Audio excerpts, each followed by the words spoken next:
All right, and We're back! We're back. Second part of our discussion of lore, as it stands for Our usage of the world of darkness. We've already covered American Werewolf and Soul in the previous video. We've already covered the Iron Wolves and the Tractor Dan Fishing Supply game, which I think was exactly one session. It was.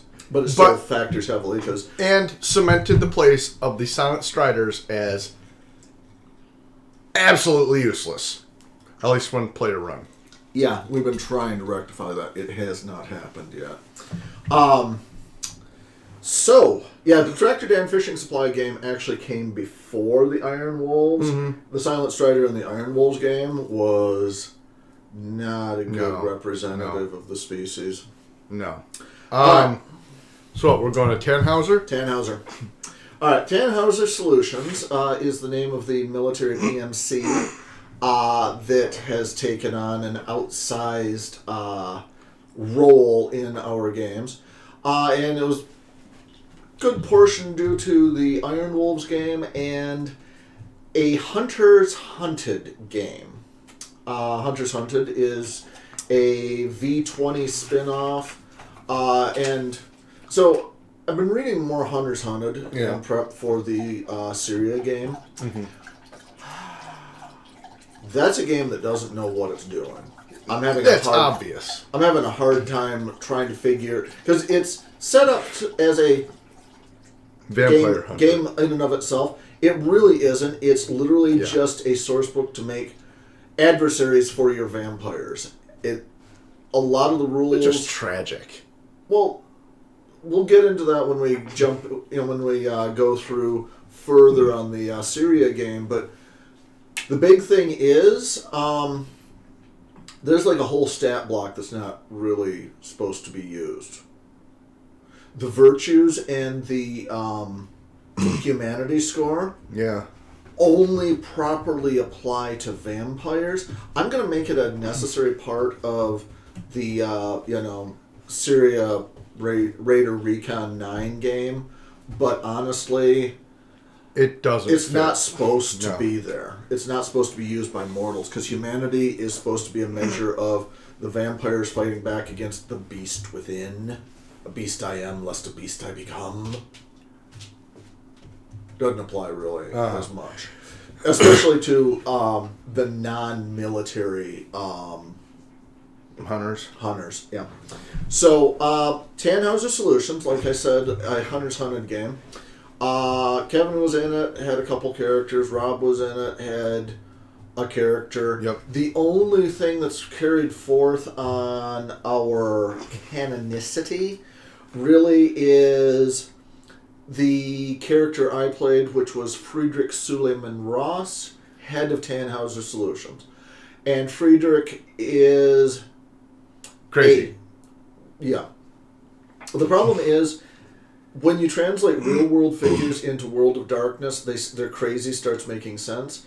And Friedrich is supposed to be a mesh of Joseph Kony, the African warlord whose crimes against humanity are big, and Eric Prince, the head of Blackwater, which we as Michigan residents have spent way too much time being aware of. Because most people were not aware of Amway or Betsy DeVos, Eric Prince's biological sister, until the Trump administration. We knew about all of that years before. Couldn't really warn anybody. So, yeah. Also, remember, Eric Prince was involved in, like, the We Build the Wall crap that... Amongst... There are a lot of... Yeah. There's a lot of Eric Prince malfeasance in the world. Yeah. To the point that if you play the one Metal Gear Origin game where you're running around Iraq... Yeah. Or, I'm sorry, Afghanistan. And he has a base in the Seychelles. It starts looking a lot too much like Eric Prince. So, anyway, the big takeaway was that for our canon, Friedrich Suleiman Ross became a much larger reference on the scene. There were a lot of things that happened in this particular Hunter's Hunter game. The fewer things we speak of, the better. It was kind of an atrocity. It some was of the things we did. Also, Friedrich talks to demons. Mm-hmm. Well, it's Hunter's Hunter. Yeah. I mean, he had his own, basically, book of spells, Necronomicon personal Bible that the GM didn't really know what to do with or what he wanted to do with. But he does have a Cybermancer as a paid contractor. Yeah. Well, there was a Cybermancer. There was the Eastern European witch. Yeah. Strigonona. She was a nightmare. Again, the problem with any sort of World of Darkness game is the characters that properly in a real world scenario should be the villains because they're crazy and homicidal are properly heroes in a World of Darkness game. Mm-hmm. All right, that was Tannhauser Solutions. This is a game that I tentatively titled Burning Austin, mainly because it was set in Texas. It was a game that another player and I were in with a GM that wasn't really prepared for us. We kind of ran roughshod over it. But it led to the creation of Douglas Talon Adler, who is a Hunter Reckoning character. So another guy that listens to demons. Yes. But he was also wildly charismatic. He essentially was the head of a self-help seminar enterprise / book publishing empire / horrible church. Think Scientology.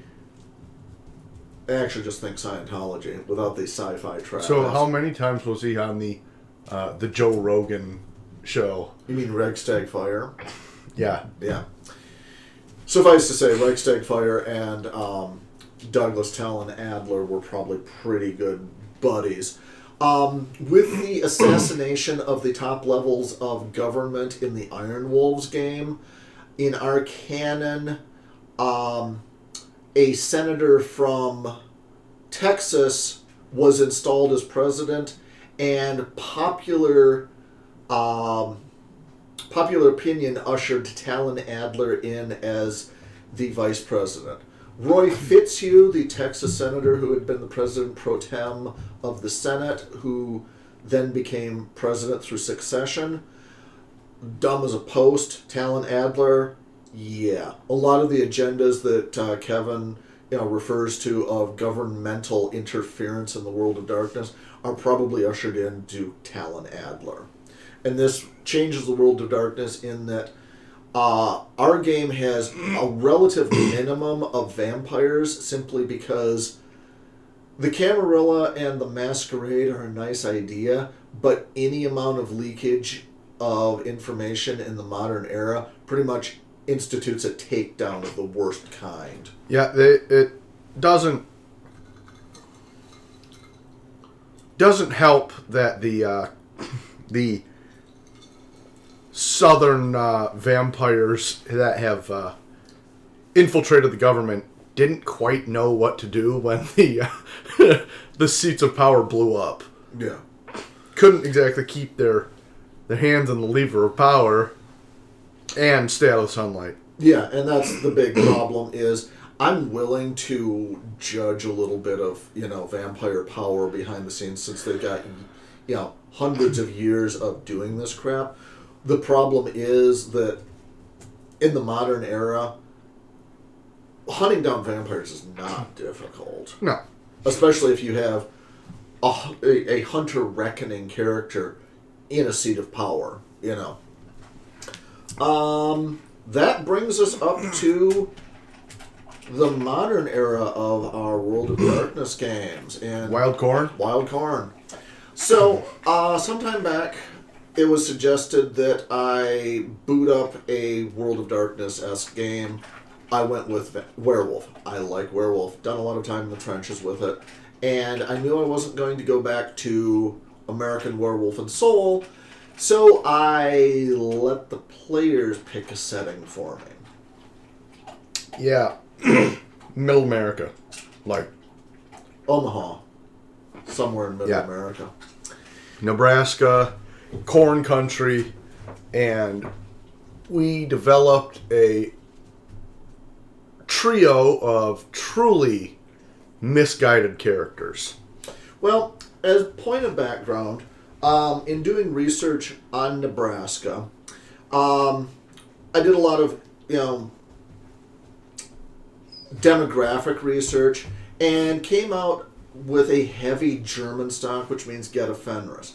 Problem is, at the time that I was building the game, we were deep in the Trump era of true patriotism may or may not involve a lot of white nationalism, and that set a lot of the tone. So it is a Get a Fenris cairn taken from obvious Indian cairns that predated the Western settlement. And the characters built for it were Red Cup, who was a Get a Fenris football kid in corn country. He was gonna go all state if he didn't bust the legs of the quarterback on the rival team to the point where he put him into traction. A little bit of a scandal. Rob's character was Gustavo Poe, child of Gaia. And Kevin's character was Asim, a silent strider meant to redeem silent striders who died in the first session because there was no reason to Get a Fenris. Karen was going to put up with a brown... Yeah, I'm going story, not, backroom shenanigans between the backroom deals. So, Kevin's second character, which is another establishment of a certain canonicity, was a... throwback. White Howler, which is a tribe that no longer exists. And... which forms the basis of the usual World of Darkness, Black Spiral Dancer tribe that we've diminished. But the neat thing with Werewolf 20 is they basically stopped and said, why do we talk about all this interesting lore, about all these interesting things, and then tell the players they can't play them? Yeah, you can't do that. Yeah. Well, I want to see, what if I want to do, before that happened, or whatever? No. And now, the White Howlers were based in northern Britannia. They were the Picts. Yeah. They were the Picts. They were North Scotland. They were the Picts that essentially Braveheart was, the face paint is tribute to the, white and blue woad of the White Howlers. So his character is a mysterious throwback to all of this with no real understanding of part of the backroom deals for the character's creation was amnesia. Yep. And a supernatural companion that always seems to be connected to a cell phone, which she only barely knows how to use. Because we'll cover this more in depth when we do a background for the werewolf specific game. Yeah. When we go back to that, it's simply establishing the fact that the set of this, which is nobody knows what the hell is going on. Yeah. Taylor's first character, Red Cup,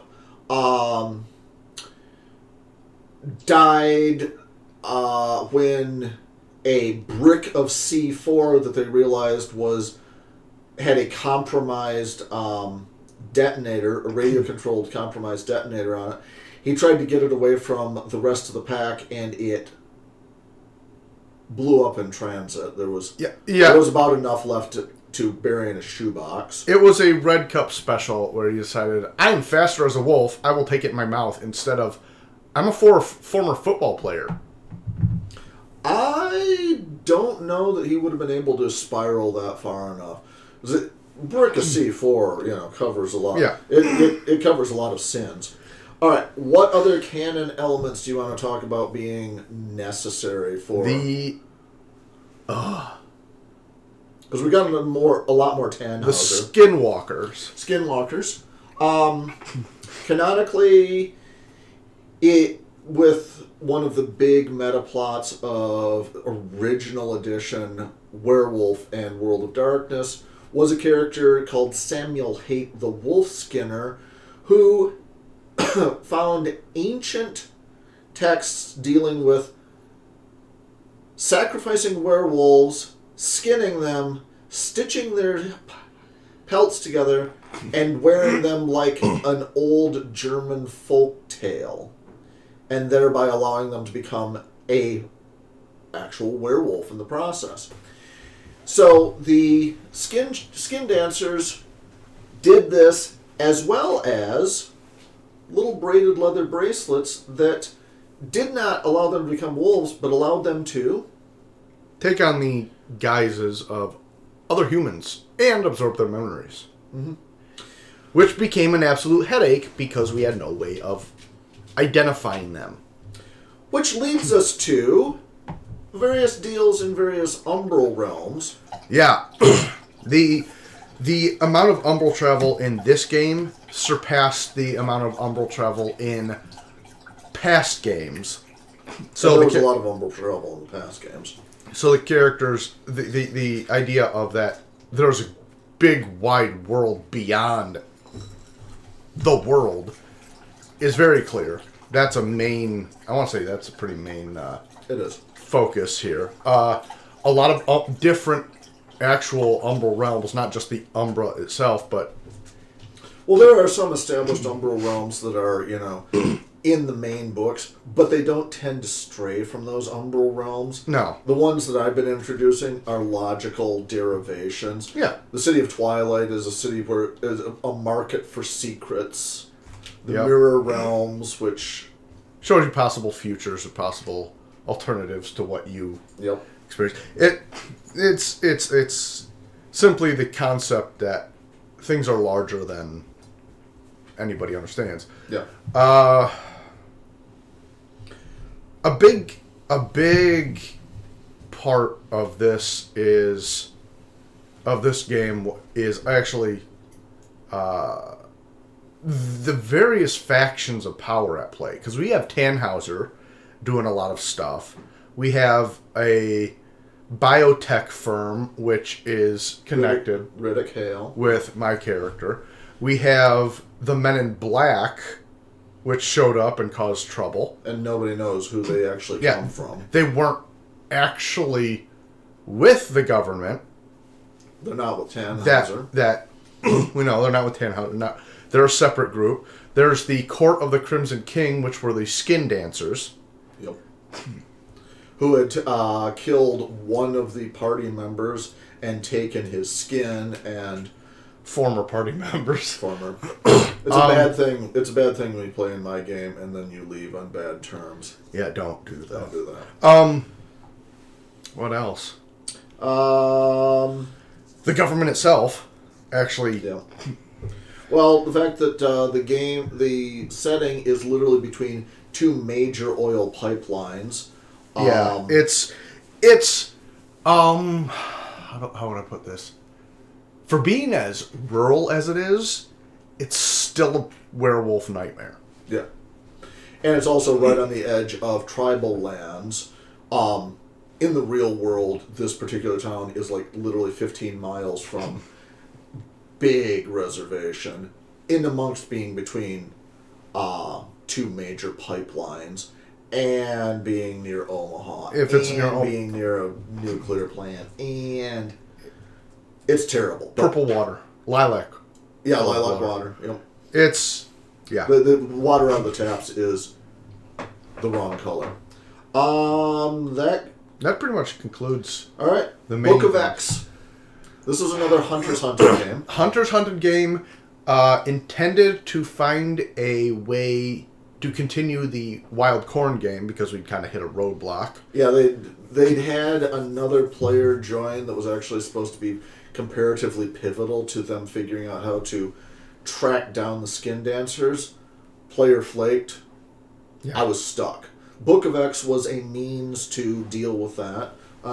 Give us a rundown. It generated a route to a new way forward. Anyway, Book of X talks about, or is about a group of people following the prophecies of X and Enchiridion of X. X is essentially a shadowy internet personality.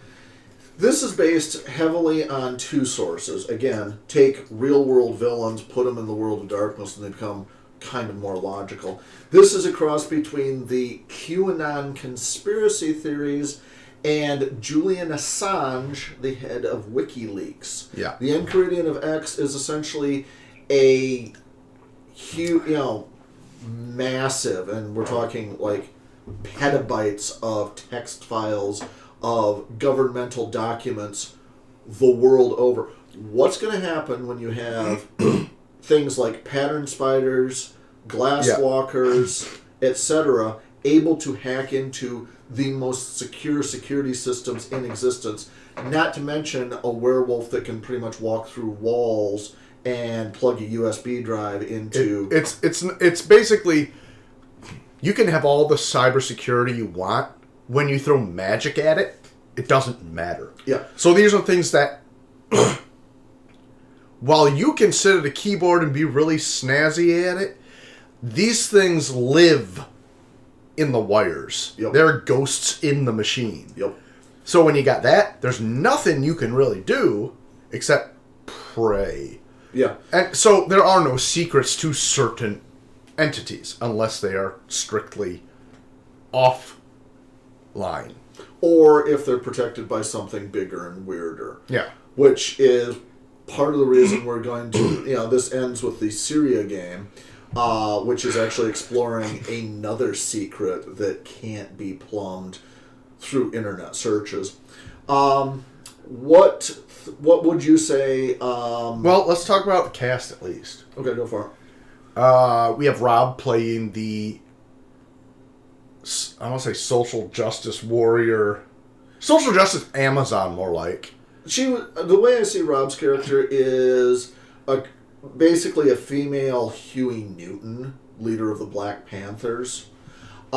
She is willing to burn it all down if it has to be burned down. Yeah. So he's playing a black female Huey Newton.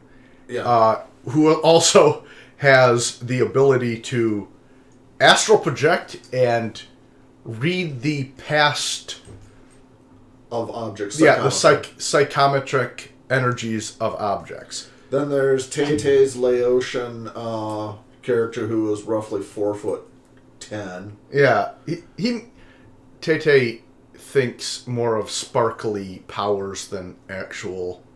He took the small disadvantage and went pyrokinetic. Yeah, he's the pyrokinetic. He is generally the glass cannon. Yeah, I was going to say loose cannon, glass cannon. We throw him at objects, he botches his rolls, and things go up in flames. And then there's the necessity, which was my character, which kind of reins in the two extremes and adds by adding a third. Because I play the... You were a prophet of X. Yeah, a prophet of X. He may or may not have been an Exanon shaman. Has a alternate identity that is a street preacher miracle performer. Which would be something that would show up more in the other games if it weren't for the fact that... That's not weird. No, it's World of Darkness. I mean, this is going to happen. No, this is a guy who would... in rags go into hospitals and cure cancer patients while screaming about how X is going to give it to you. Yeah. There are a lot of dopey little jokes like that. His actual identity was a billionaire playboy. Yeah, with a really weird past because we rolled it up through a weird third-party thing in the 80s. And he literally had the hedge magic for healing. Yeah.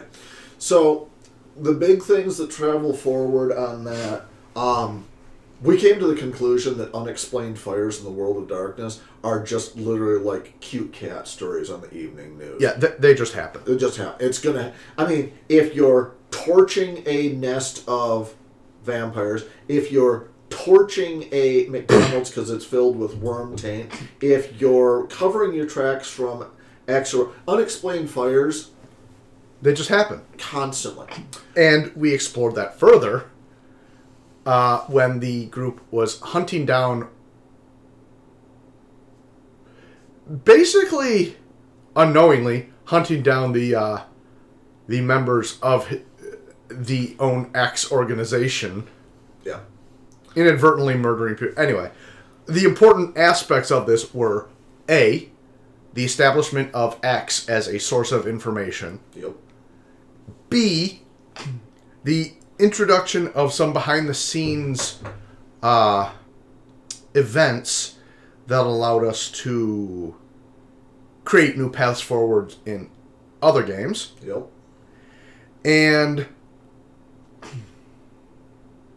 it actually just, depending on how we work it, creates different options for other canon material. Yeah. Like the Femori that seem to...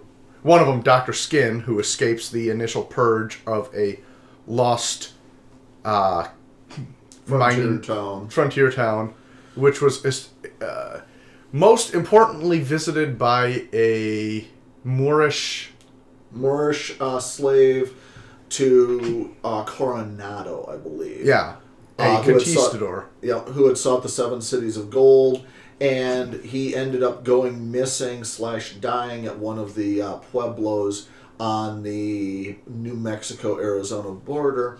Estevanico was a very well-regarded, very educated Moroccan who was brought over from Africa kind of as a guide and go-between, and ended up having this fascinating history that not a lot of people are aware of. And this is an actual real-world person that I just built up a little bit for the purpose of the game. And if we get real froggy, maybe we'll go back and run a Wild West game with him in it. I think that mostly... Oh, and the actual identity of X, the internet persona, was an Anansi were-spider who spent a lot of time communicating with pattern spiders and thereby amassing a huge trove of information as a result. And uses basically sleeper agents to try and tie up various threats. Yeah. If you establish a character that has this much access to that much knowledge, they're gonna probably logically have to take some, forward motion. All right. Brings us up to the Grad Slaves game, which was a kind of one-off that Kevin had for a holiday game that established a couple of weird points in northern Michigan, town of his creation that's weirdly central to things. And this was a change of pace because I was running it. Yeah. And I had these ideas. I mean, honestly, at the beginning it was more episodic. I will say it. Should it continue, and I hope it does, it will lead to something bigger that we haven't dealt with before. But yeah, essentially it was Derek, Taylor's character, who was, what was his vibe? You had him as like a militia. Oh, that's right. He had no noumena because he was actually competent at doing a lot of things. Yeah, he was a skill monkey with an arsenal and a base of operations. Essentially, he was a Black Frank Castle. He was the Punisher as a college student. My character, Nishimura Kimiko,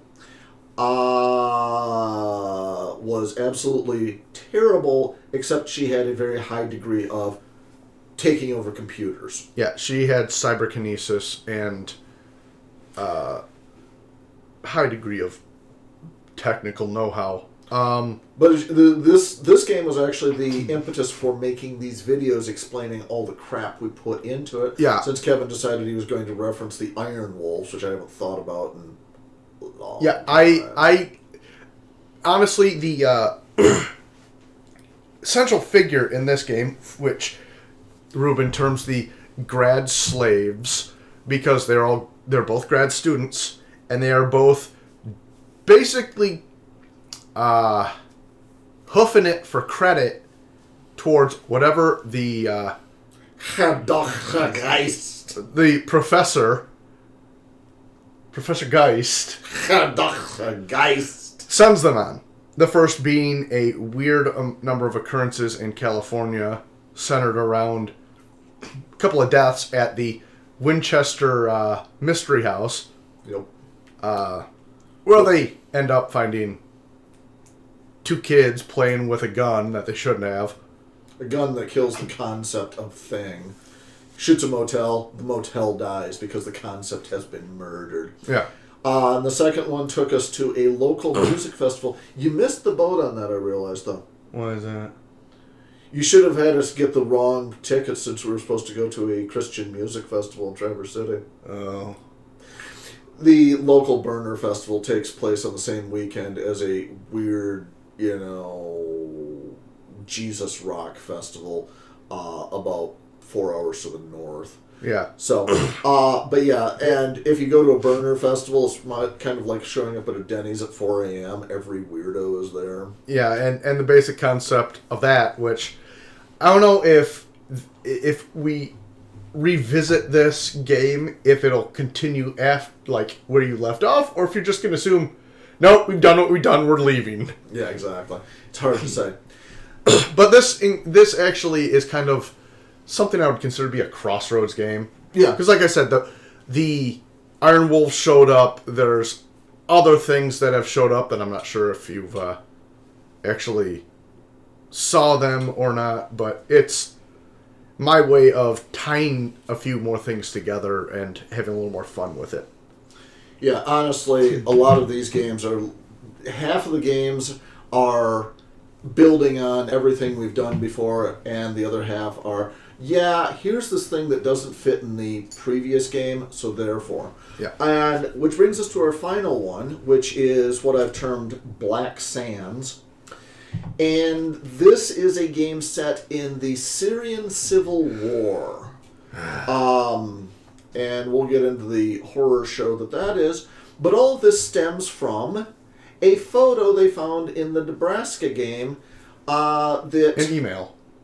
And the email, yeah. Dealing with what one of the NPCs that they murdered early on, one of the NPCs' dead brother who had been a Marine in Syria at this time. And the investigations therein. This is covering what has not come out in the other game. So, but with that, we're going to cut out before the noise level gets too high, and that largely covers everything we need to know to move forward. we'll make another one if we need to.